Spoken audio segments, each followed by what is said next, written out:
আজকে আমরা সাকিবকে নিয়ে কিছু আলোচনা করব। সাকিব আল হাসান 1987 সালে 26 মার্চ মাগুরা জেলায় জন্মগ্রহণ করেন। প্রথম বাংলাদেশি ক্রিকেটার হিসেবে আইসিসি ওয়ানডে অলরাউন্ডার র্যাঙ্কিংয়ে এর শীর্ষে উঠে আসেন সাকিব। সাকিবকে সর্বকালের সেরা বাংলাদেশি ক্রিকেটার হিসেবে ভাবা হয়। র্যাঙ্কিংয়ে বোলিং, ফিল্ডিং সব মিলিয়ে আক্ষরিক অর্থে সাকিব অলরাউন্ডার। সাকিব ক্রিকেট ইতিহাসে টেস্ট, ওয়ানডে ও টি-20 তিন ধরনের ক্রিকেটে একই সময়ে এক নম্বর থাকা একমাত্র ক্রিকেটার তিনি।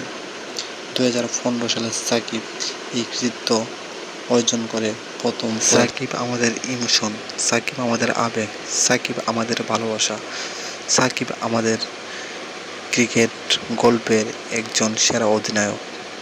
তার নেতৃত্বে বাংলাদেশ ক্রিকেট টিম সবসময় সামনে থেকে এগিয়ে আসে। তার নেতৃত্বে প্রত্যেকটা ক্রিকেটারই তার আদর্শকে সততা নিয়ে থাকে। প্রিয় বন্ধুরা, এতক্ষণ পর্যন্ত আমার ভিডিওটা দেখার জন্য আপনাদেরকে অসংখ্য ধন্যবাদ।